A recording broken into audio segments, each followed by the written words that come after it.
অনিমেষ রায় প্রিয় রঞ্জনের মুখে ঝামা ঘষে দেয় ফোন করে। হ্যাঁ বন্ধুরা, এই নিয়ে আজকের ভিডিও। আমি কুনাল, এই নিয়ে আলোচনা করব আজকের ভিডিওতে। চলুন শুরু করা যাক। প্রিয়রঞ্জন কাঞ্জিলাল বলেন, আখি অনিমেষকে খুঁজে পাওয়ার আগে অনিমেষকে খুঁজে বের করতে হবে।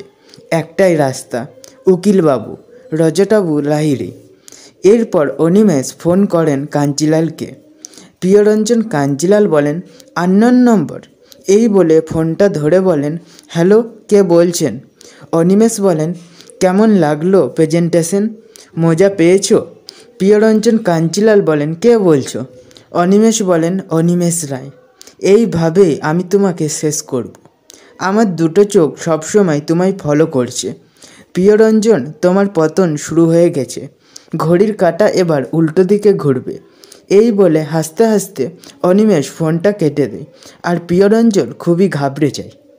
এরপর অন্যদিকে দেখা যায় অর্কর চাকরি চলে গিয়েছে বলে গৌরবের বৌদি বলেন, একটা মিথ্যাবাদী অর্ক, আমার ঘেন্না হচ্ছে তোমাকে দেখে। আমার লাইফটা পুরো শেষ করে দিয়েছো। তোমার না ছাতাবাড়ির ছেলে শুধু তকমাতাই আছে, ভেতরটা পুরো ফাঁফা। আর উনি এই 3 মাস ধরে চাকরি খুঁজে বেড়াচ্ছে। কে দেবে তোমাকে চাকরি? কে দেবে?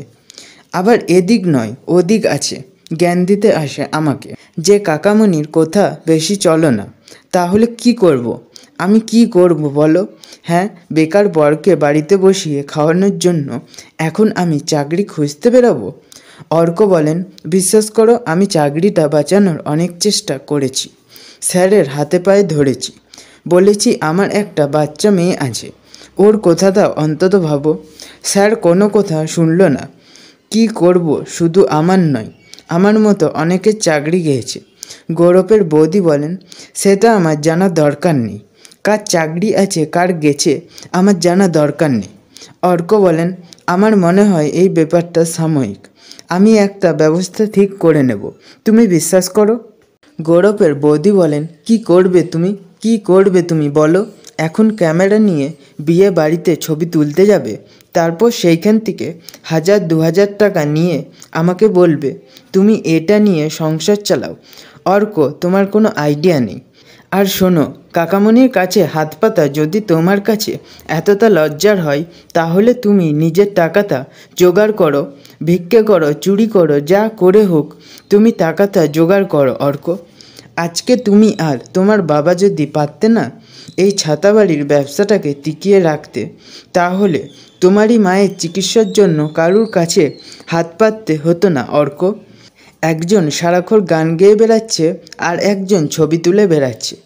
অর্ক, তোমার মায়ের আজ যদি কিছু হয়, তোমার মায়ের কারণ কিন্তু তুমি হবে, তুমি এবং তোমার বাবা। আমি জানবো যে তোমরা ওই মানুষটাকে শেষ করেছো। এই বলে গৌরবের বৌদি চলে যায়, আর অর্ক কি করবে বুঝতে না পেরে ভেঙে পড়ে। ঝিলিক সবটা শুনে বলেন, সমস্যা থেকে যেভাবেই হোক বেরোতে হবে। তবে একটাই ঠিক, আজকে যদি এদের ছাতা কোম্পানি থাকতো, তাহলে সবাইকে ওই পিআরকে উপর নির্ভর করে থাকতে হতো না। আখির সাথে কথা বলে মনটাকে হালকা করি। জেঠুমনির খবরটা এক্ষুনি দেব না, তাহলে ও এক্ষুনি ছুটে চলে আসবে।